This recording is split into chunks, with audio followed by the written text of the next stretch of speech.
¿Cómo están, querida comunidad? Espero que todos se encuentren muy bien y con salud. Mi nombre es Ricardo Mendoza. Tengo 29 años y quiero compartir con ustedes una experiencia que me marcó para toda la vida. Esto me pasó cuando tenía 16 años, allá en un rancho perdido en las montañas de México, donde vivía con mi familia. Era una época en la que yo creía que conocía muy bien todos los cerros y caminos de la región. Pero esa experiencia me enseñó que hay lugares y cosas que es mejor respetar y evitar, especialmente cuando los mayores nos advierten sobre ellos. En esa época, yo vivía con mi prima Leticia en el pueblo, porque mis padres trabajaban en Estados Unidos y me habían dejado al cuidado de la familia de mi tío Sebastián. Leticia tenía 18 años y era como una hermana mayor para mí. Ella trabajaba en una tienda de abarrotes del pueblo durante la semana, pero los fines de semana nos íbamos al rancho de mis tíos, que quedaba como a 2 horas de camino a caballo por la sierra. El rancho de mi tío Sebastián y mi tía Remedios era un lugar hermoso, rodeado de cerros altos cubiertos de pinos y encinos. Tenían ganado, algunas cabras, y cultivaban maíz y frijol en las tierras más planas. Era un lugar muy tranquilo, donde el aire era puro y las noches estrelladas te quitaban el aliento. Mi tío Sebastián era un hombre muy respetado en la región. Conocía cada sendero, cada barranca, cada cueva de esos cerros. Había nacido y crecido ahí, y su papá le había enseñado todos los secretos de la montaña. Pero también me había advertido muchas veces sobre ciertos lugares que era mejor evitar.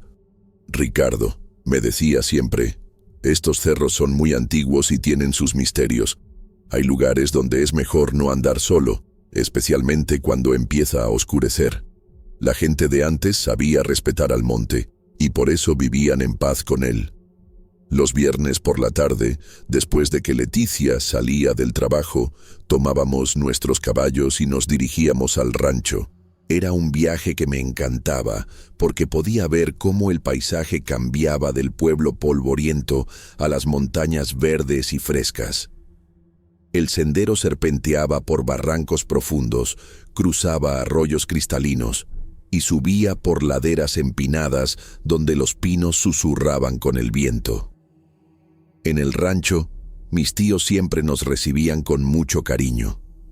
Mi tía Remedios era una excelente cocinera y preparaba las tortillas más sabrosas que he probado en mi vida. Por las noches nos sentábamos alrededor del fogón a escuchar las historias que contaba mi tío sobre los viejos tiempos, sobre aparecidos, sobre tesoros escondidos y sobre las criaturas extrañas que, según él, habitaban en los rincones más alejados de la sierra. Los sábados ayudaba a mi tío con las labores del rancho, arrear el ganado, reparar cercas, cortar leña. Era trabajo duro, pero me gustaba mucho porque me hacía sentir útil y me enseñaba cosas que en el pueblo no podía aprender. Los domingos normalmente descansábamos y por la tarde regresábamos al pueblo para que Leticia pudiera trabajar el lunes. Era una rutina que me tenía muy contento, porque combinaba lo mejor de ambos mundos, la comodidad y las amistades del pueblo, con la libertad y la aventura del rancho. El fin de semana que cambió mi vida empezó como cualquier otro. Era octubre, y los cerros estaban especialmente hermosos con los colores del otoño. Llegamos al rancho el viernes por la tarde, y todo parecía normal. Mi tío estaba contento porque había llovido bien durante la semana y el pasto estaba verde para el ganado. El sábado trabajamos como siempre, pero noté que mi tío estaba un poco preocupado por unas nubes oscuras que se veían hacia el norte. «Se viene una tormenta fuerte», me dijo. «Esperemos que no nos agarre aquí en el rancho». Esa noche llovió un poco, pero nada fuera de lo normal. Sin embargo, el domingo amaneció nublado y con un viento frío que hacía susurrar los árboles de manera extraña. Mi tía Remedios estaba nerviosa y no paraba de persignarse. «Sebastián, le dijo a mi tío. Hoy siento algo raro en el ambiente, como si el monte estuviera inquieto. Mi tío también parecía sentir algo, porque estuvo toda la mañana revisando que las puertas y ventanas estuvieran bien cerradas y que los animales estuvieran seguros en sus corrales. Como a las 2 de la tarde empezó a llover muy fuerte. Era una lluvia torrencial acompañada de viento y rayos que iluminaban los cerros de manera dramática. Estuvimos toda la tarde encerrados en la casa, jugando cartas y escuchando el rugido de la tormenta afuera. Para las 6 de la tarde la lluvia había parado, pero el cielo seguía muy nublado y amenazante. Mi tío decidió que era mejor quedarnos esa noche en el rancho y regresar al pueblo el lunes por la mañana. Con este tiempo no es seguro andar por los senderos, nos dijo. Pueden estar resbalosos y peligrosos, pero yo tenía otros planes. Había quedado de encontrarme el lunes temprano con unos amigos del pueblo para ir a una feria en el pueblo vecino, y no quería perderme esa oportunidad. Además, conocía un atajo por el cerro que me podía llevar al pueblo en menos tiempo que el sendero normal. Tío, le dije, yo me voy a ir caminando esta noche. Conozco bien el camino del cerro y puedo llegar al pueblo en 2 horas. Mi tío se puso muy serio. Ricardo, no es buena idea andar solo por el monte de noche, especialmente después de una tormenta como esta. El cerro está inquieto, y hay lugares por ahí donde es mejor no andar solo. Pero yo era joven y terco, y creía que conocía muy bien esos cerros. A pesar de las advertencias de mi tío y las súplicas de Leticia para que me quedara, decidí emprender el camino como a las 7 de la noche, cuando todavía había un poco de luz. El sendero que elegí era uno que había recorrido varias veces durante el día, pero nunca de noche. Subía por la ladera norte del cerro más alto, pasaba por una zona de rocas grandes y cuevas, y luego bajaba hacia el valle donde estaba el pueblo. Era un camino más directo, pero también más difícil que el sendero normal. Al principio todo iba bien. Llevaba una linterna potente y conocía el camino lo suficiente como para no perderme.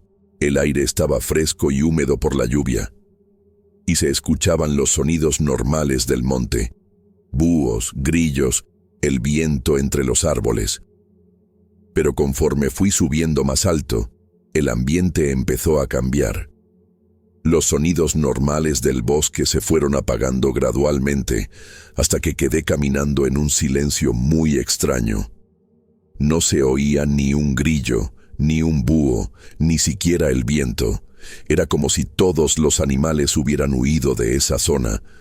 También empecé a sentir que alguien me observaba. Era una sensación muy incómoda, como si hubiera ojos siguiendo cada uno de mis movimientos desde la oscuridad. Fue cuando llegué a la parte más alta del sendero, cerca de unas rocas grandes que formaban como una especie de portal natural, que la vi por primera vez. Al principio pensé que era un árbol o una roca que no había notado antes, pero cuando enfoqué mi linterna hacia allá, vi claramente que era una mujer. Estaba parada junto al sendero, completamente inmóvil, como si hubiera estado esperándome. Era una mujer mayor, vestida con un rebozo negro que le cubría la cabeza y parte del rostro. Lo que más me extrañó es que no parecía estar mojada, a pesar de la lluvia torrencial que había caído toda la tarde. «Buenas noches, señora», le dije, tratando de ser cortés a pesar de lo extraño de la situación. «¿Se encuentra bien? ¿Necesita ayuda?» Ella no respondió inmediatamente. Solo me miraba con unos ojos que brillaban de manera extraña en la luz de mi linterna. Cuando finalmente habló, su voz sonaba como si viniera de muy lejos. «¿A dónde vas, muchacho?», me preguntó. «Voy al pueblo, señora. ¿Y usted? ¿No es peligroso andar sola por aquí de noche?» Ella se rió con una risa que me puso los pelos de punta.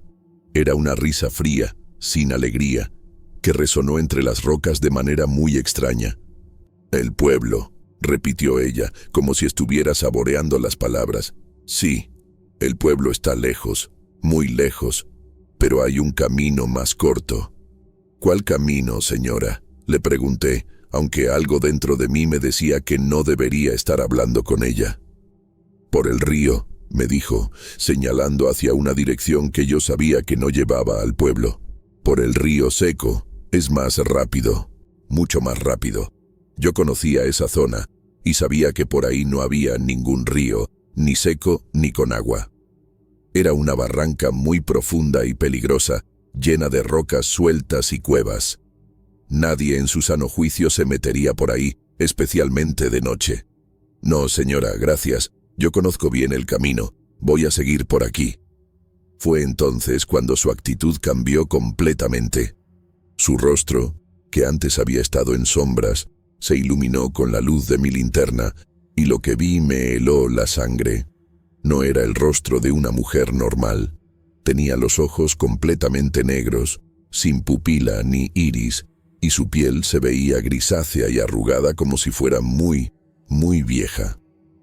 «Tú vas a venir conmigo», me dijo con una voz que ya no sonaba humana. «Todos vienen conmigo al final». Sin previo aviso, la mujer se abalanzó sobre mí con una velocidad que no era natural. Sus manos, que ahora parecían garras, trataron de agarrarme del cuello. Instintivamente me eché hacia atrás y empecé a correr, pero ella me siguió. Lo que más me aterrorizó es que no corría como una persona normal. Se movía de manera extraña, como si flotara sobre el suelo, y sus pies no hacían ruido al tocar las piedras del sendero. Además, emitía un sonido horrible, como un gemido mezclado con un gruñido, que resonaba por todo el cerro. Corrí como nunca había corrido en mi vida, saltando sobre rocas y esquivando árboles en la oscuridad. Mi linterna se movía de un lado a otro, creando sombras danzantes que hacían todo más aterrador. Pero por más rápido que corriera, sentía que ella estaba siempre detrás de mí, acercándose. En un momento tropecé con una raíz y caí de bruces sobre las piedras.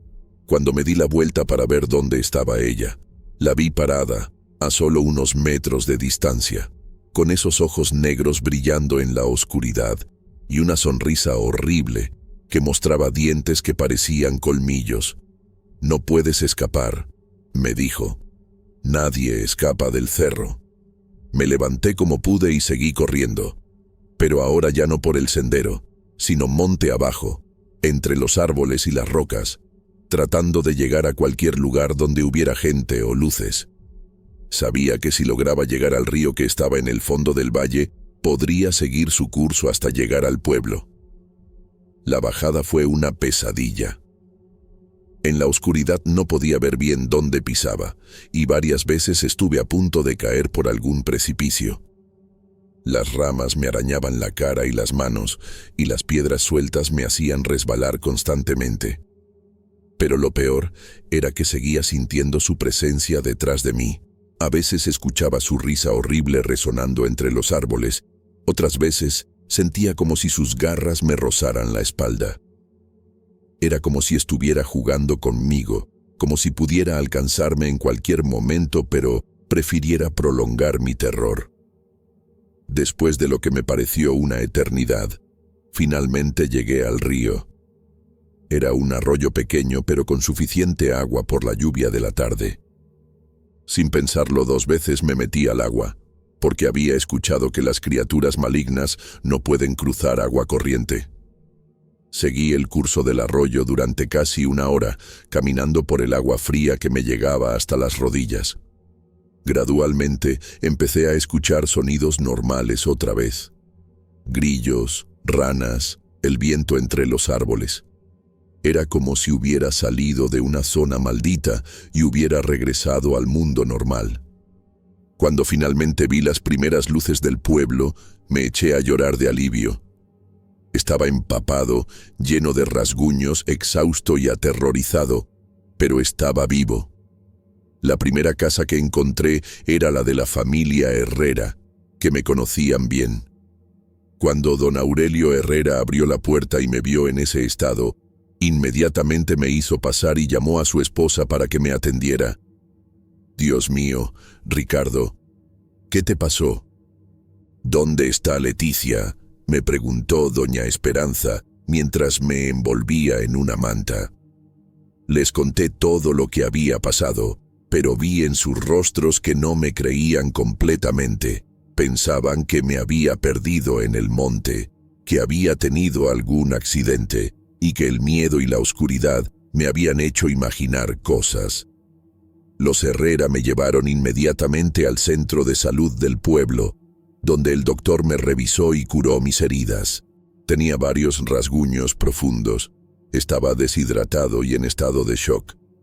El doctor dijo que necesitaba descansar y que probablemente había sufrido una alucinación por el estrés y el miedo.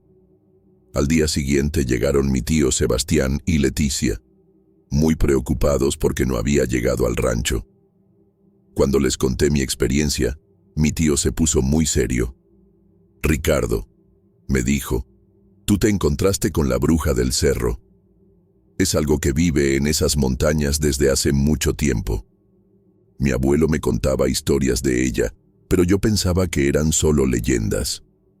Mi tío me explicó que según las historias de la región, había una entidad maligna que habitaba en la parte más alta de ese cerro y que se aparecía a los viajeros solitarios para llevarlos a perderse en las barrancas. Muchas personas habían desaparecido en esa zona a lo largo de los años. Por eso te dije que no fueras solo», me dijo. «Y los viejos sabían que hay lugares donde es mejor no andar, especialmente de noche». Nunca pude explicar completamente lo que me pasó esa noche. El doctor insistía en que había sido una alucinación causada por el miedo y la desorientación. Algunos vecinos del pueblo pensaban que me había encontrado con una mujer loca que vivía como ermitaña en el monte. Otros, especialmente los más viejos, estaban convencidos de que había tenido un encuentro con algo sobrenatural. Lo que sí puedo decir es que las heridas en mi cuerpo eran reales, el terror que sentí era real, y la sensación de haber estado en peligro mortal era completamente real. Además, cuando regresé al rancho unos días después, mi tío me llevó a ver el lugar donde había ocurrido el encuentro. En el suelo, junto a las rocas grandes, había marcas extrañas que no parecían huellas humanas normales. Eran como garras que se habían clavado profundamente en la tierra húmeda. Mi tío las vio y se persignó. «Esas no son huellas de persona», me dijo, «ni de animal conocido». Esa experiencia me cambió para siempre. Aprendí a respetar las advertencias de los mayores, especialmente cuando se trata de lugares que tienen una reputación siniestra. También entendí que hay cosas en este mundo que van más allá de nuestra comprensión y que es mejor mantenerse alejado de ellas. Nunca más volví a caminar solo por esos cerros, especialmente de noche. Cuando tenía que ir al rancho, siempre usaba el sendero principal y siempre iba acompañado. Y cada vez que pasaba cerca de esa zona alta del cerro, sentía una inquietud que me hacía acelerar el paso. Con los años he conocido a otras personas que han tenido experiencias similares en diferentes partes de México. Parece que hay lugares en las montañas donde habitan entidades que es mejor evitar. Los pueblos indígenas siempre lo han sabido, y por eso tienen rituales y tradiciones para protegerse de estas cosas. Lo que más me ha enseñado esta experiencia es la importancia de respetar la sabiduría ancestral. Los viejos no inventan historias para asustarnos, sino para protegernos. Cuando nos dicen que no vayamos a ciertos lugares o que no hagamos ciertas cosas, es porque han aprendido, a través de generaciones, que hay peligros reales que debemos evitar.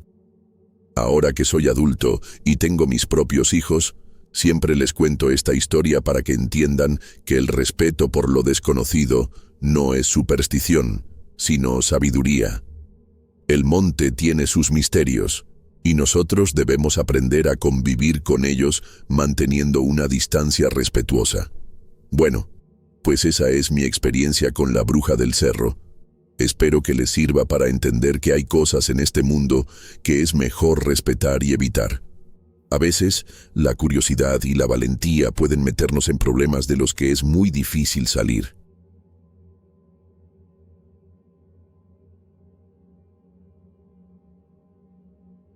Mi nombre es Aurelio, tengo 60 años y quiero compartir con ustedes una experiencia que marcó profundamente a mi familia. Esto nos pasó hace ya 5 años, cuando vivíamos en nuestro rancho en las montañas de México. Era una época muy difícil para nosotros porque habíamos perdido a nuestro hijo menor, pero lo que vino después fue algo que nunca esperamos y que nos enseñó que hay cosas en este mundo que van más allá de nuestra comprensión, especialmente cuando se trata del dolor y la pérdida. Toda mi vida he sido hombre de campo. Nací y crecí en un rancho pequeño que heredé de mi padre y que él había heredado de mi abuelo. Es un lugar hermoso, rodeado de cerros cubiertos de pinos y encinos, con un río cristalino que baja de la montaña y pasa justo por el centro de nuestra propiedad. En ese rancho crié a mi familia, junto con mi esposa Rosario. Tenemos 3 hijos: Valentina, que ahora tiene 12 años, Mateo, que tenía 8 cuando pasó la tragedia, y el pequeño Diego, que nació después de todo lo que les voy a contar. Rosario y yo nos casamos muy jóvenes, cuando ella tenía 18 y yo 22, y desde entonces hemos trabajado juntos para sacar adelante el rancho y la familia.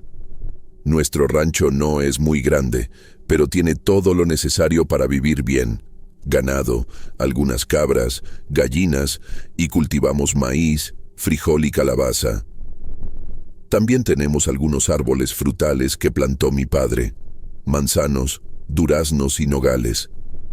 Es un lugar muy tranquilo, donde el aire es puro y las noches son silenciosas, solo interrumpidas por el sonido del río y los grillos.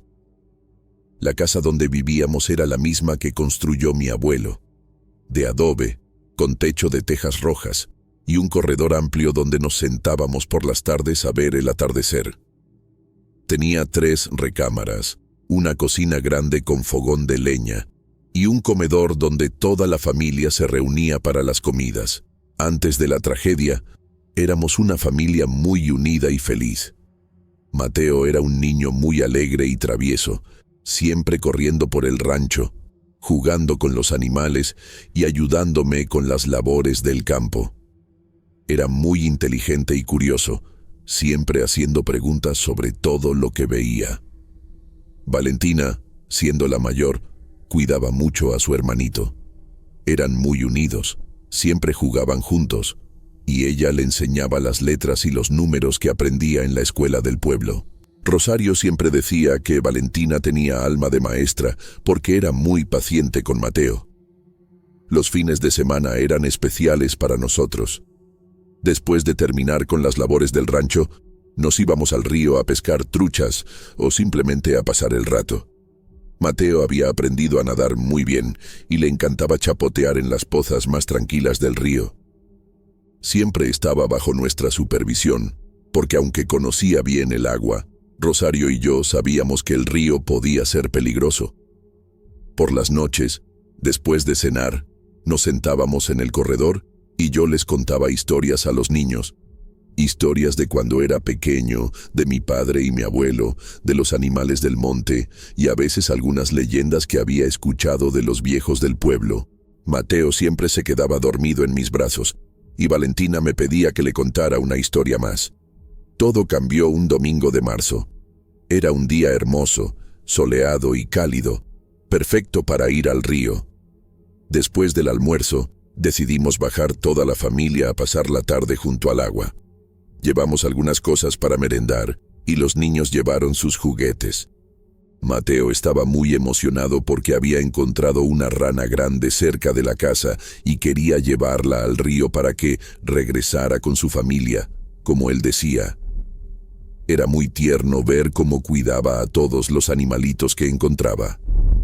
Llegamos al río y nos instalamos en nuestro lugar favorito, una zona donde el agua forma una poza grande y tranquila, rodeada de piedras planas donde nos gustaba sentarnos.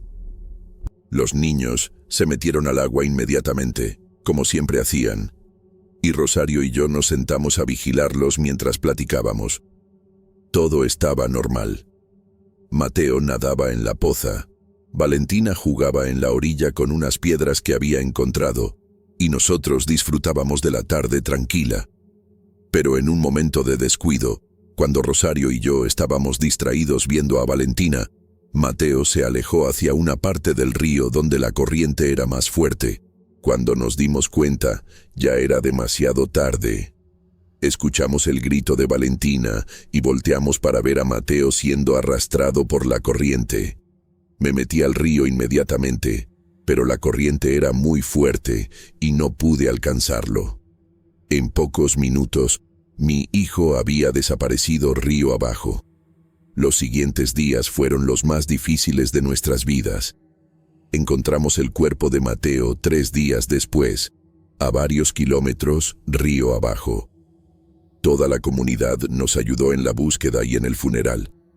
Fue algo que nos destrozó como familia. Rosario entró en una depresión muy profunda. No quería comer, no hablaba y pasaba horas sentada junto al río, como esperando que Mateo regresara. Valentina, siendo tan pequeña, no entendía completamente lo que había pasado. Preguntaba constantemente cuándo iba a regresar su hermanito y por qué todos estábamos tan tristes. Yo traté de mantener la fortaleza por mi familia, pero por dentro estaba destrozado. Me culpaba por no haber cuidado mejor a mi hijo, por haber permitido que se acercara a esa parte peligrosa del río. Las noches eran especialmente difíciles, porque el sonido del agua me recordaba constantemente lo que había pasado. El rancho, que antes era un lugar lleno de alegría y risas, se convirtió en un lugar silencioso y triste. Ya no había carreras por el corredor, ni gritos de emoción cuando encontrábamos huevos en el gallinero, ni risas durante las comidas. Era como si la vida se hubiera ido del lugar junto con Mateo. Aproximadamente un mes después del funeral, Valentina empezó a comportarse de manera extraña. Al principio pensamos que era parte de su proceso de duelo, pero luego empezó a decirnos cosas que nos preocuparon mucho. Mi papá me dijo una mañana mientras desayunábamos: anoche vi a Mateo en la cocina. Estaba parado junto al fogón, pero cuando le hablé no me contestó. Rosario y yo nos miramos preocupados.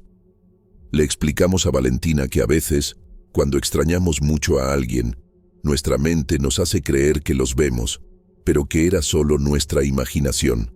Pero Valentina insistía: no, papá, lo vi muy claro. Estaba vestido con su camisa azul, la que le gustaba mucho, pero se veía diferente, como más pálido. Pensamos que eran pesadillas o que la niña estaba procesando su dolor de esa manera. Pero las apariciones continuaron. Valentina nos contaba que veía a Mateo en diferentes partes de la casa: en su recámara, en el corredor, en el patio. Siempre estaba callado, nunca le respondía cuando le hablaba. Lo más extraño es que Valentina no parecía asustada por estas visiones. Al contrario, parecía contenta de ver a su hermano. Y a que él se veía bien, que no parecía triste, pero que nunca jugaba con ella como antes. Después de unas 2 semanas de que Valentina empezara a reportar estas visiones, Rosario y yo también empezamos a notar cosas extrañas en la casa. Al principio eran cosas pequeñas que podíamos explicar fácilmente, objetos que aparecían en lugares donde no los habíamos dejado, puertas que se abrían solas con el viento, ruidos normales de la casa que nos parecían diferentes. Pero luego empezaron a pasar cosas que no podíamos explicar. Rosario me contó que varias veces había escuchado voces de niños jugando en el patio, pero cuando salía a ver, no había nadie. Son 2 voces, me decía, una que suena como Valentina y otra que suena como Mateo. Yo también empecé a escuchar cosas extrañas. Por las noches, cuando toda la familia ya estaba dormida, escuchaba pasos pequeños corriendo por el corredor, como si fuera Mateo jugando como solía hacer. Varias veces me levanté a revisar, pensando que tal vez Valentina se había levantado, pero siempre la encontraba dormida en su cama. Una noche, Rosario me despertó muy asustada. Aurelio, me susurró, escucha. Me quedé muy quieto y pude oír claramente la voz de un niño cantando en la cocina. Era una canción que Mateo solía cantar, pero la voz sonaba extraña, como si viniera de muy lejos. Nos levantamos juntos para ir a revisar, pero cuando llegamos a la cocina no había nadie.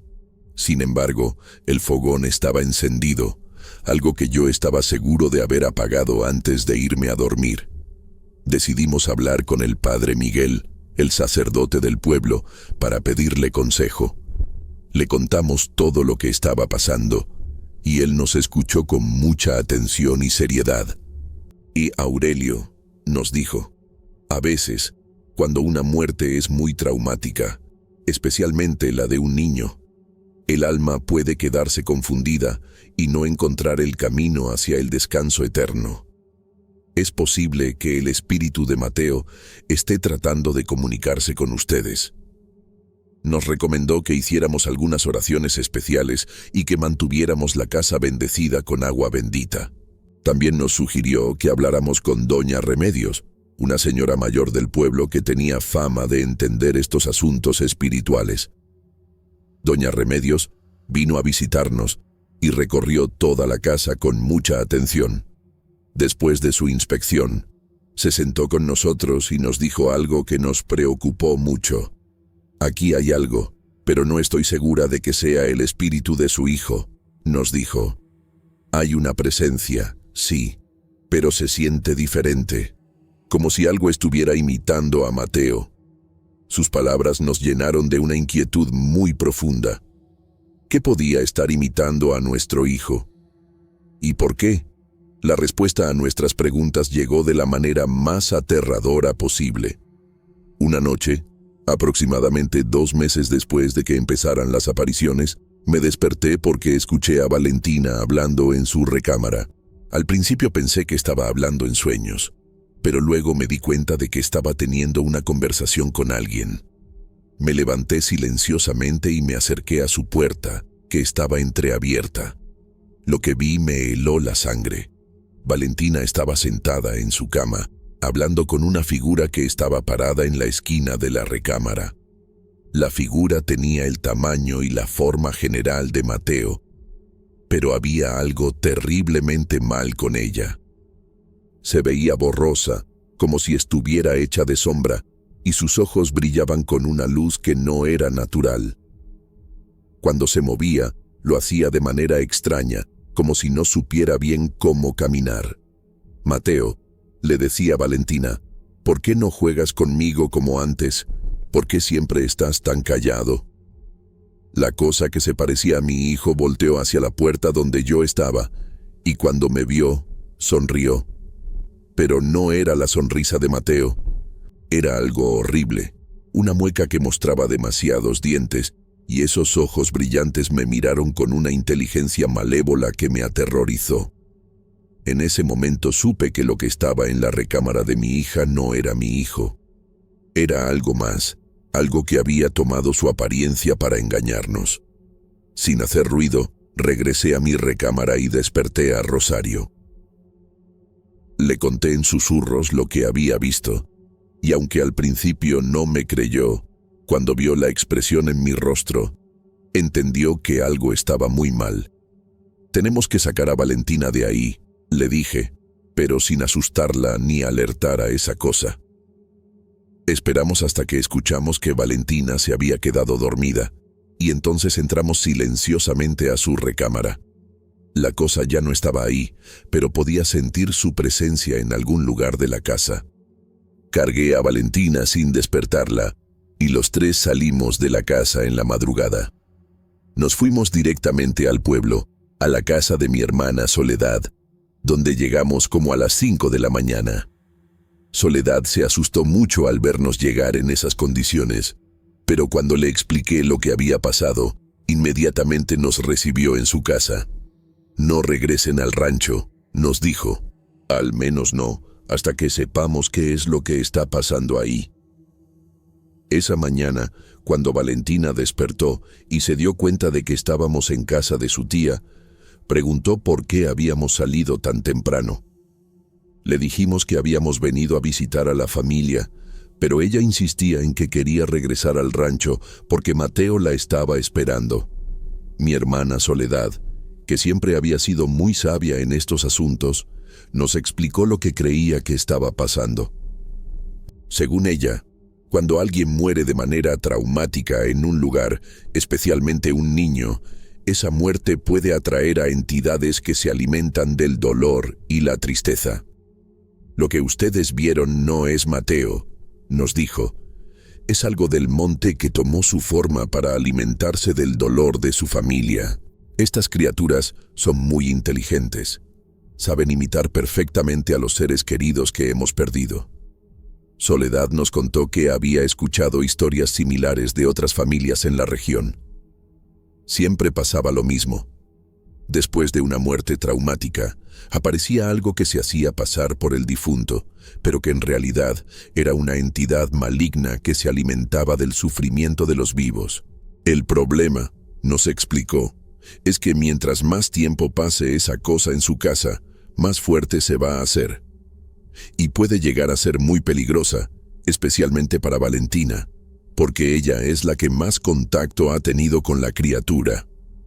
Nos recomendó que no regresáramos al rancho hasta que pudiéramos hacer una limpieza espiritual completa del lugar y que mientras tanto mantuviéramos a Valentina alejada de ahí. Doña Remedios, la señora que había visitado nuestra casa antes, se ofreció a hacer la limpieza espiritual del rancho. Nos dijo que era un proceso que podía tomar varios días y que requería de mucha oración y fe. Durante una semana completa, Doña Remedios fue todos los días al rancho acompañada del padre Miguel. Llevaban agua bendita, incienso y realizaban oraciones especiales en cada rincón de la casa y la propiedad. También enterraron cruces bendecidas en los 4 puntos cardinales del rancho. El tercer día de la limpieza, Doña Remedios nos contó que había tenido un enfrentamiento directo con la entidad. Se resistía mucho a irse, nos dijo. Había tomado mucha fuerza del dolor de su familia, especialmente del cariño que Valentina le tenía. Pero finalmente, después de una semana de trabajo espiritual intenso, Doña Remedios nos dijo que el rancho estaba limpio. La criatura se ha ido, nos aseguró, pero deben tener mucho cuidado de no alimentar más dolor en ese lugar. El luto es natural, pero no pueden permitir que los consuma. Antes de regresar al rancho, Rosario y yo decidimos que era momento de hablar honestamente con Valentina sobre lo que había pasado. Era una conversación muy difícil, pero sabíamos que era necesaria. Le explicamos que Mateo había muerto y que no iba a regresar, pero que lo que ella había estado viendo no era realmente su hermano. Le dijimos que a veces, cuando estamos muy tristes, aparecen cosas malas que tratan de engañarnos haciéndose pasar por las personas que amamos. Valentina lloró mucho, pero también pareció entender. ¿Entonces Mateo está en el cielo?, nos preguntó. Le dijimos que sí, que su hermano estaba en paz y que algún día nos volveríamos a encontrar con él, pero que mientras tanto teníamos que seguir viviendo y cuidándonos los unos a los otros. También le explicamos que si alguna vez volvía a ver algo que se pareciera a Mateo, tenía que decirnos inmediatamente porque no era realmente él. Regresamos al rancho después de la limpieza espiritual, pero las cosas nunca volvieron a ser exactamente como antes. El lugar se sentía diferente, más limpio espiritualmente, pero también más vacío sin la presencia real de Mateo. Poco tiempo después, Rosario descubrió que estaba embarazada. Fue una sorpresa muy grande, pero también una bendición. Sentimos que era una oportunidad para sanar como familia y para traer nueva vida y alegría al rancho. Diego nació 9 meses después, y su llegada transformó completamente nuestro hogar. Valentina se convirtió en una hermana mayor muy protectora, y Rosario y yo encontramos una nueva razón para sonreír cada día.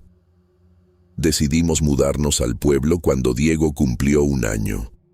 No era que tuviéramos miedo del rancho, pero sentíamos que era momento de empezar una nueva etapa en un lugar diferente.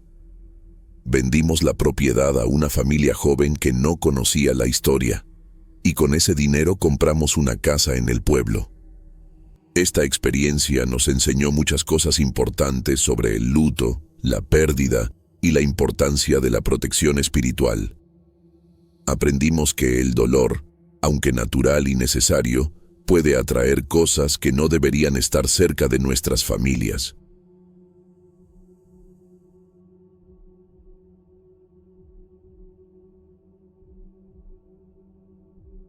¿Qué tal, comunidad? Mi nombre es Mónica Herrera, tengo 28 años y soy maestra de primaria. Lo que les voy a contar me pasó hace 3 años, cuando trabajaba en una escuela rural en un pequeño pueblo de México. Fue una experiencia que me marcó tanto que tuve que dejar mi trabajo y mudarme a otra ciudad. Hasta el día de hoy, no puedo entrar a una escuela vacía sin recordar lo que viví esa tarde. Llegué al pueblo en agosto para trabajar como maestra de primer año en la escuela primaria Benito Juárez. Era mi primer trabajo como profesora titulada y estaba muy emocionada por la oportunidad. La escuela era pequeña, con solo 6 salones, pero tenía todo lo necesario para dar clases. Mis compañeras maestras me recibieron muy bien, especialmente Roberta Sánchez, que tenía más de 20 años trabajando ahí y conocía a todas las familias del pueblo. Ella se encargó de enseñarme las rutinas de la escuela y de contarme sobre los niños que iba a tener en mi grupo. Esta escuela tiene muchos años, me dijo Roberta durante mi primera semana. Ha visto pasar muchas generaciones de familias, pero también tiene sus historias extrañas. Al principio pensé que se refería a travesuras de estudiantes o problemas normales de cualquier escuela, pero después me di cuenta de que hablaba de algo más serio. Durante los primeros meses, Roberta me fue contando poco a poco las leyendas que rodeaban la escuela.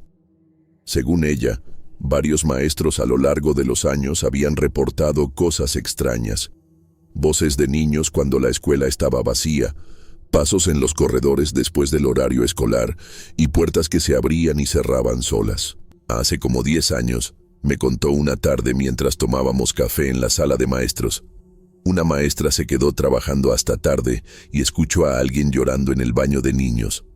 Cuando fue a revisar, encontró todas las llaves abiertas y el agua corriendo, pero no había nadie. También me habló de un niño que había muerto en la escuela muchos años atrás. Era en los años 80, me explicó. Un niño de primer año se enfermó muy grave durante clases. Tenía fiebre muy alta y vómito, pero en esa época no había doctor en el pueblo. Para cuando pudieron llevarlo al hospital más cercano, ya era demasiado tarde. Estas historias me daban un poco de nervios, pero pensé que eran solo leyendas urbanas como las que existen en cualquier lugar viejo.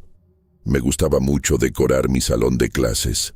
Después de que terminaban las clases, a menudo me quedaba 1 o 2 horas extra para cambiar los periódicos murales, organizar los trabajos de los niños o preparar material didáctico para el día siguiente. Era algo que realmente disfrutaba porque podía trabajar en silencio, sin interrupciones, y dejar todo perfecto para mis alumnos. Además, el conserje, don Ramiro, siempre se quedaba hasta las 6 de la tarde haciendo la limpieza, así que nunca me sentía completamente sola en la escuela. Mi salón estaba en la planta baja, al final del corredor principal. Tenía ventanas grandes que daban al patio, y me gustaba trabajar con las cortinas abiertas para aprovechar la luz natural el mayor tiempo posible. Era un jueves de noviembre, y había decidido quedarme hasta tarde para terminar de decorar el salón con motivos del Día de Muertos. Quería que mis alumnos de primer año tuvieran una celebración bonita, así que estaba preparando calaveras de papel, flores de cempasúchil de cartulina y un altar pequeño. Don Ramiro se despidió de mí como a las 6, como siempre. «Maestra Mónica», me dijo, «no se quede muy tarde. Ya sabe que esta escuela se pone rara cuando oscurece». Le sonreí y le dije que solo iba a estar 1 hora más. No se preocupe, don Ramiro, en 1 hora ya me voy. Seguí trabajando tranquilamente, pegando decoraciones en las paredes y acomodando las mesas para la actividad del día siguiente. Eran como las 7 de la tarde cuando empezó a oscurecer, pero yo tenía las luces del salón encendidas y me sentía cómoda. Estaba parada en una silla, tratando de colgar una guirnalda en la parte alta de la pared, cuando escuché algo que me hizo detenerme. Era el sonido de alguien tosiendo en el corredor, una tos seca y fuerte como la de un niño enfermo. Al principio pensé que tal vez don Ramiro había regresado por algo que se le había olvidado, pero la tos sonaba muy diferente a la de un adulto. Era claramente la tos de un niño pequeño. Me bajé de la silla y me asomé por la puerta de mi salón. El corredor estaba oscuro, iluminado solo por la luz que salía de mi salón. No vi a nadie, pero volví a escuchar la tos, ahora más cerca. «¿Hola?», grité. «¿Hay alguien ahí?». No hubo respuesta, pero la tos continuó. Sonaba como si el niño estuviera muy enfermo, con dificultad para respirar. Decidí salir al corredor para investigar. Tomé una linterna pequeña que tenía en mi escritorio y caminé hacia donde venía el sonido. La tos se escuchaba ahora desde el área de los baños al otro extremo del corredor. Mientras caminaba, empecé a escuchar otros sonidos, como si alguien estuviera haciendo arcadas, como cuando alguien está a punto de vomitar. Mi instinto de maestra se activó inmediatamente. Si había un niño enfermo en la escuela, tenía que ayudarlo. «¿Estás bien?», grité mientras me acercaba a los baños. «¿Necesitas ayuda?». Fue entonces cuando lo vi. Había un niño pequeño, como de 6 o 7 años, parado junto a la entrada del baño de niños. Estaba inclinado hacia adelante, con las manos en el estómago, claramente enfermo. Llevaba un uniforme escolar que se veía muy viejo y desgastado, y tenía el cabello negro y despeinado. No podía ver bien su cara porque estaba agachado, pero era obvio que se sentía muy mal. «¿Qué te pasa, mi niño?», le dije mientras me acercaba. «¿Te sientes mal? ¿Cómo te llamas?». El niño no me respondió, pero empezó a hacer más ruidos de arcadas. Pensé que tal vez era un niño del pueblo que se había metido a la escuela y se había enfermado, o que sus papás lo habían dejado ahí y se habían olvidado de él. Me acerqué más, con la intención de ponerle la mano en la frente para ver si tenía fiebre, cuando de repente el niño empezó a vomitar. Pero lo que salió de su boca no era vómito normal. Eran gusanos. Cientos de gusanos blancos y gordos que caían al suelo haciendo un ruido húmedo y repugnante. El olor era horrible, como a carne podrida mezclada con tierra húmeda. Me quedé paralizada por el horror de lo que estaba viendo. El niño siguió vomitando gusanos durante lo que me pareció una eternidad, y cuando finalmente levantó la cabeza para mirarme, vi algo que me heló la sangre. Su cara estaba completamente pálida, casi gris, y sus ojos eran 2 huecos negros sin pupilas. Su boca estaba abierta de manera antinatural, y podía ver más gusanos moviéndose dentro de ella. La piel de su rostro se veía como si estuviera descomponiéndose, pero lo más aterrador era su sonrisa. A pesar de su estado horrible, sonreía de manera muy amplia, mostrando dientes negros y podridos. Era una sonrisa que no tenía nada de infantil o inocente. «Maestra», me dijo con una voz que sonaba como si viniera de muy lejos, «me duele la panza». Traté de retroceder, pero mis piernas no me respondían. Era como si estuviera clavada al suelo por el terror. El niño empezó a levantarse, pero no lo hizo de manera normal. Se alzó del suelo como si fuera jalado por hilos invisibles, con los brazos colgando a los lados y la cabeza ladeada de manera extraña. Cuando estuvo completamente erguido, pude ver que era más alto de lo que debería ser un niño de esa edad. Sus proporciones estaban todas mal, como si fuera un niño estirado artificialmente. «¿Me puedes ayudar, maestra?», Me preguntó, pero ahora su voz sonaba múltiple, como si fueran varios niños hablando al mismo tiempo. Me siento muy mal. Empezó a caminar hacia mí, pero sus movimientos eran mecánicos y antinaturales. Sus pies no tocaban completamente el suelo, y su cabeza se movía de lado a lado como si fuera un muñeco roto. Finalmente logré moverme. Di media vuelta y corrí hacia mi salón tan rápido como pude. Detrás de mí escuchaba la risa del niño, una risa horrible que resonaba por todo el corredor y que parecía venir de todas partes al mismo tiempo. Llegué a mi salón, agarré mi bolsa y las llaves de mi carro y salí corriendo hacia la puerta principal de la escuela. No me atreví a voltear hacia atrás, pero podía sentir que algo me seguía. La puerta principal estaba cerrada con llave, y mis manos temblaban tanto que no podía abrir el candado. Detrás de mí, la risa del niño se hacía cada vez más fuerte y más distorsionada. Finalmente logré abrir la puerta y salí corriendo hacia mi carro. Arranqué inmediatamente y me fui del lugar a toda velocidad, sin importarme que había dejado las luces de mi salón encendidas. Esa noche no pude dormir. No podía quitarme de la mente la imagen de ese niño horrible y el olor a descomposición. Al día siguiente llegué temprano a la escuela, acompañada de don Ramiro y de Roberta, porque no me atrevía a entrar sola.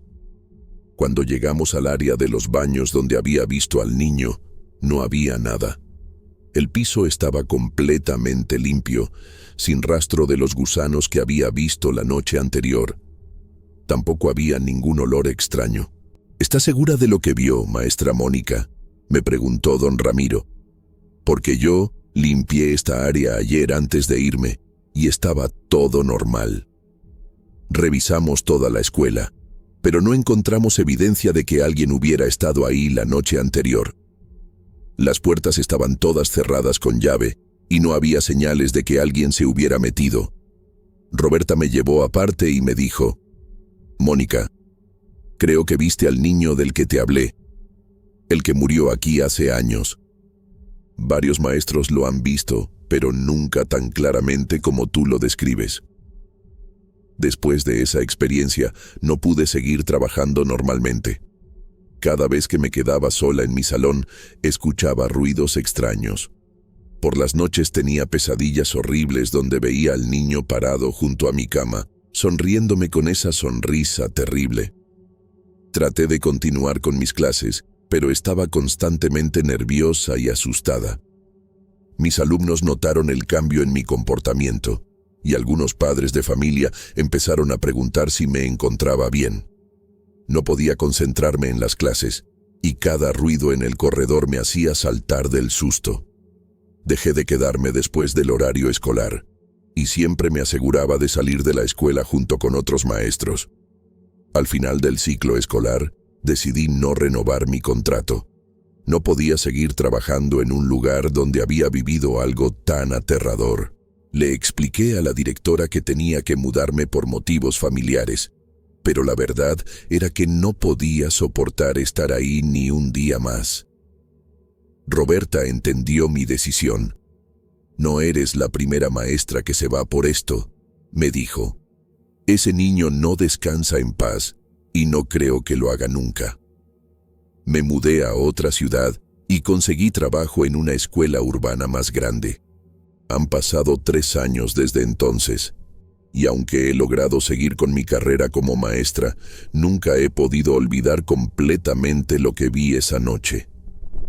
A veces, cuando estoy sola en mi salón actual y escucho a algún niño toser en el corredor, siento un escalofrío que me recorre toda la espalda. Siempre salgo a revisar inmediatamente, con el corazón acelerado, temiendo volver a encontrarme con esa sonrisa horrible. Esta experiencia me enseñó que hay cosas en este mundo que van más allá de nuestra comprensión. También me hizo valorar más la importancia de no quedarse solo en lugares que tienen una historia trágica, especialmente cuando los locales te advierten sobre ello. Aunque me encanta ser maestra y trabajar con niños, ahora siempre me aseguro de conocer bien la historia de las escuelas donde trabajo. Y nunca, bajo ninguna circunstancia, me quedo sola en una escuela después del horario normal. Bueno, pues esa es mi experiencia con el niño de la escuela. Espero que les sirva para entender que a veces es mejor hacer caso a las advertencias de la gente local y que hay lugares donde es mejor no estar solo, especialmente cuando oscurece. Continuamos con la siguiente experiencia paranormal.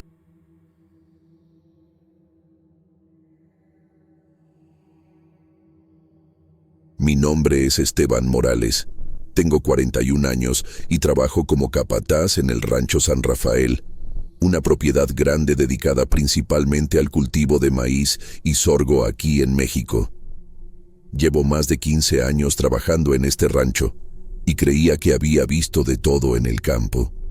Pero lo que me pasó el año pasado me demostró que hay fuerzas en la naturaleza que van más allá de nuestra comprensión, especialmente cuando se trata de la tierra y las tradiciones ancestrales. El año pasado tuvimos una de las mejores cosechas de maíz en la historia del rancho.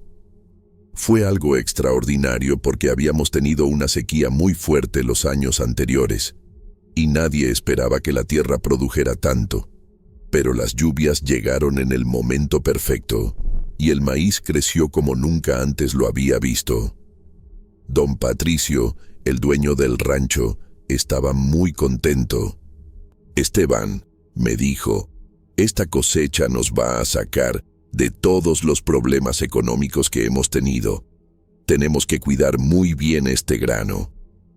Decidimos guardar toda la cosecha en el granero principal, que es el más grande y seguro de la propiedad. Es una construcción de concreto y lámina, con buena ventilación y sistemas para controlar la humedad. Cabían perfectamente las 500 toneladas de maíz que habíamos cosechado. Los trabajadores estábamos muy emocionados porque una cosecha así significaba trabajo seguro para todo el año. Y probablemente bonos extras para todos. Trabajamos día y noche durante 2 semanas para meter todo el grano al granero antes de que llegaran las lluvias de octubre. Pero apenas una semana después de terminar de almacenar el maíz, empezamos a notar algo muy extraño. El grano que habíamos guardado en perfecto estado comenzó a mostrar signos de descomposición muy acelerada. Al principio pensamos que era un problema de humedad, así que revisamos todos los sistemas de ventilación y control de temperatura. Todo estaba funcionando perfectamente, pero el maíz seguía deteriorándose de manera muy rara. No era una descomposición normal. Los granos se ponían negros desde adentro, como si algo los estuviera consumiendo desde el centro. Además, despedían un olor muy particular, no como el olor normal del grano echado a perder, sino algo más dulzón y nauseabundo. «Esto no es normal», le dije a don Patricio cuando revisamos el granero juntos. En mis 15 años trabajando aquí, nunca había visto que el maíz se echara a perder tan rápido y de esta manera. Llamamos a un ingeniero agrónomo para que revisara el grano, pero él tampoco pudo explicar qué estaba pasando. Los análisis muestran que no hay hongos conocidos, nos dijo. Es como si el grano se estuviera descomponiendo por alguna causa que no podemos identificar. Aproximadamente 2 semanas después de que empezara la descomposición extraña, comenzaron a aparecer insectos que nunca habíamos visto en la región. Eran como una mezcla entre escarabajos y grillos, pero más grandes y de un color verde metálico muy brillante. Estos insectos salían del grano podrido en cantidades enormes, especialmente durante la noche. Hacían un ruido muy molesto, como un zumbido constante que se podía escuchar desde varios metros de distancia del granero.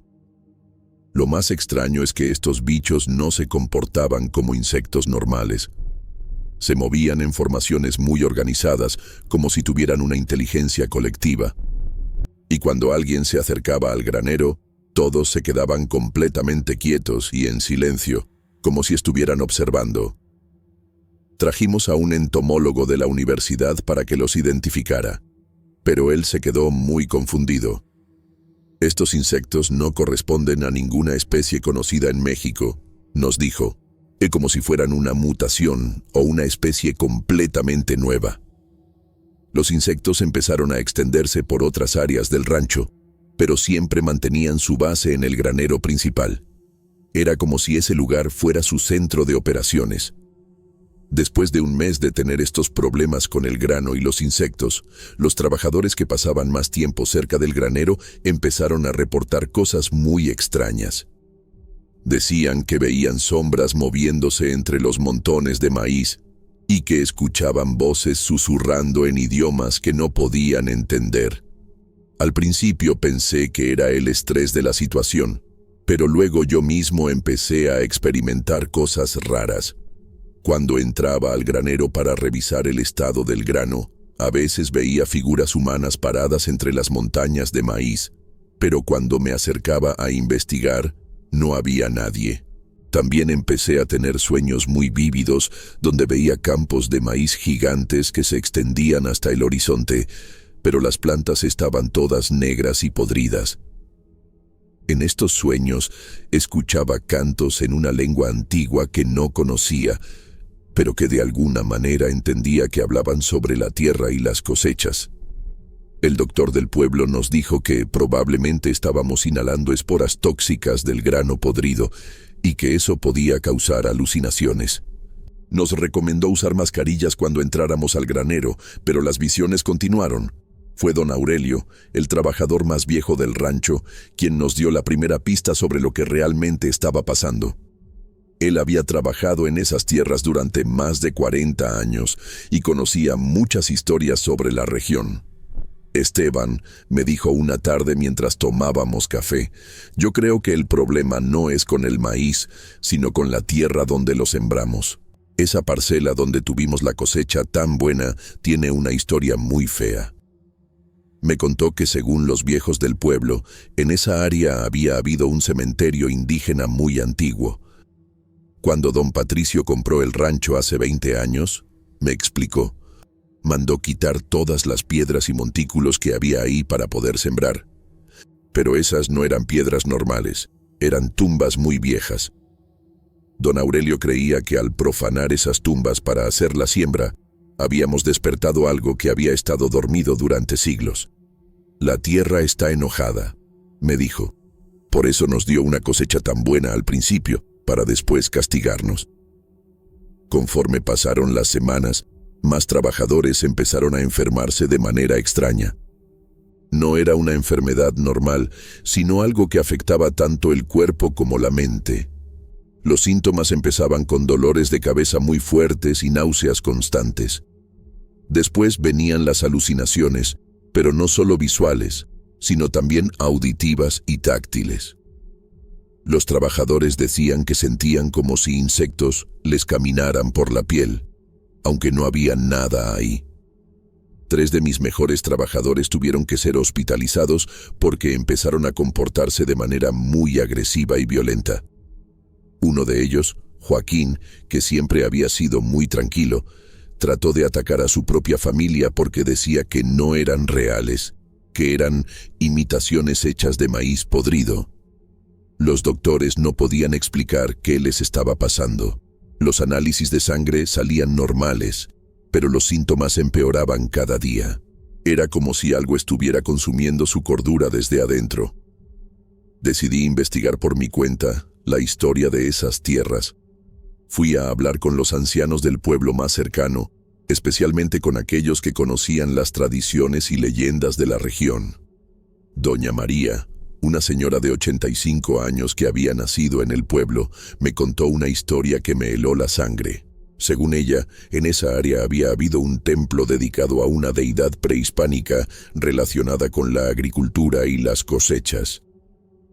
Ahí hacían rituales para pedir buenas cosechas, me explicó, pero también para castigar a quienes no respetaran la tierra. Cuando llegaron los españoles, destruyeron el templo y enterraron a los sacerdotes ahí mismo, pero sin los rituales apropiados. Me dijo que según la tradición, esas tierras estaban malditas desde entonces, y que solo podían ser cultivadas si se hacían las ceremonias correctas para apaciguar a los espíritus de los antiguos guardianes. El maíz que sale de esa tierra lleva la maldición adentro, me advirtió. Por eso se pudre tan rápido, y por eso enferma a la gente que lo toca. Doña María me puso en contacto con don Crescencio, un curandero que conocía los rituales antiguos para purificar tierras profanadas. Era un hombre muy mayor, de más de 70 años, que había aprendido estas tradiciones de su abuelo. Cuando le conté lo que estaba pasando en el rancho, él asintió con la cabeza como si ya supiera de qué le estaba hablando. Sí, conozco esa tierra, me dijo. Mi abuelo me advirtió que algún día alguien iba a despertar lo que está dormido ahí. Me explicó que el ritual original de fertilidad había sido corrompido por la profanación de las tumbas y la falta de respeto hacia los antiguos guardianes. Ahora la tierra produce, pero produce muerte en lugar de vida, me dijo. Don Crescencio se ofreció a ayudarnos, pero me advirtió que el proceso iba a ser muy difícil y peligroso. Primero tenemos que sacar toda esa cosecha maldita del rancho, me dijo. Después tenemos que purificar la tierra con fuego y agua bendita, y finalmente hacer las ofrendas correctas a los antiguos guardianes. Mientras organizábamos el ritual de purificación, la situación en el rancho empeoró mucho. La maldición se empezó a extender a otras áreas de la propiedad. Los animales empezaron a comportarse de manera extraña. Las vacas no querían acercarse a ciertas zonas. Los caballos se ponían muy nerviosos sin razón aparente, y los perros ladraban constantemente hacia el granero. También empezaron a aparecer los insectos extraños en otras partes del rancho. Ya no se limitaban al granero principal, sino que habían formado colonias en los establos, en los corrales y hasta en la casa principal. Don Patricio estaba desesperado. «Esteban», me dijo, «esto se está saliendo de control. Si no hacemos algo pronto, vamos a perder todo el rancho». Los trabajadores empezaron a renunciar porque tenían miedo de seguir trabajando ahí. Algunos se fueron sin avisar, simplemente no regresaron después del fin de semana. Los que se quedaron lo hicieron más por necesidad económica que por ganas de seguir trabajando. Siguiendo las instrucciones de don Crescencio, decidimos aislar completamente el granero principal y el área circundante. Pusimos cercas de alambre de púas alrededor de toda la zona afectada y colocamos letreros advirtiendo del peligro. También tuvimos que sacrificar varios animales que habían estado en contacto con el grano contaminado. Era una decisión muy difícil, pero don Crescencio nos aseguró que era necesario para evitar que la maldición se extendiera más. Todo lo que haya tocado ese maíz está contaminado, nos explicó. Si no lo eliminamos ahora, la maldición va a seguir creciendo hasta que consuma todo el rancho. Organizamos una quema controlada de todo el grano podrido. Fue un proceso que duró 3 días completos, y el humo que salía tenía un olor horrible que se podía sentir a kilómetros de distancia. Durante la quema, los insectos extraños se volvieron muy agresivos y atacaron a cualquiera que se acercara al área. Don Crescencio llegó al rancho acompañado de otros 2 curanderos que lo iban a ayudar con el ritual de purificación. Trajeron muchos elementos ceremoniales: copal, velas de diferentes colores, agua de manantiales sagrados y hierbas que habían recolectado en lugares específicos.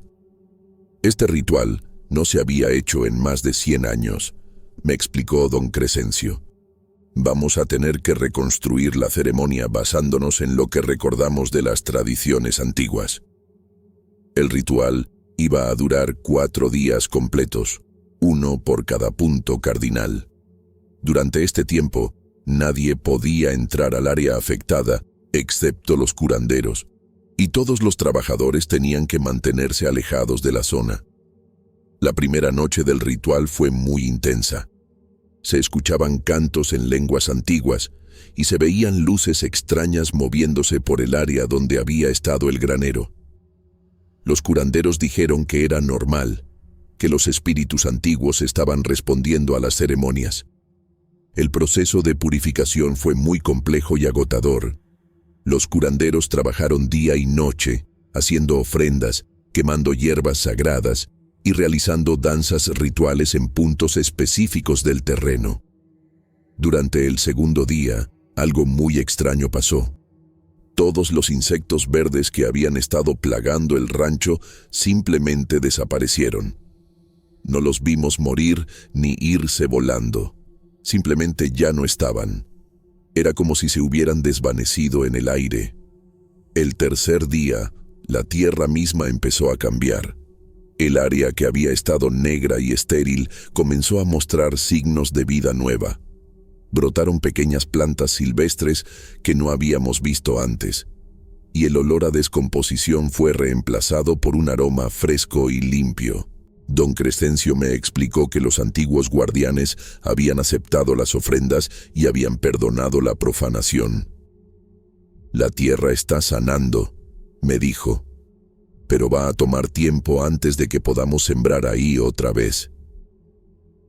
Después del ritual de purificación, esperamos 6 meses antes de intentar sembrar en esa área otra vez. Don Crescencio nos recomendó plantar primero flores silvestres y hierbas medicinales para que la tierra se acostumbrara gradualmente a producir vida nueva. Cuando finalmente sembramos maíz otra vez, lo hicimos siguiendo todas las tradiciones que nos había enseñado Don Crescencio. Hicimos ofrendas antes de la siembra, bendijimos las semillas y respetamos ciertos días del calendario ritual para cada actividad. La nueva cosecha fue normal, no extraordinaria como la anterior, pero sana y sin problemas. El maíz creció bien, se almacenó sin dificultades y no causó ningún problema de salud a los trabajadores. Los trabajadores que habían enfermado se recuperaron gradualmente después de la purificación. Algunos tardaron varios meses en volver a la normalidad, pero eventualmente todos sanaron completamente.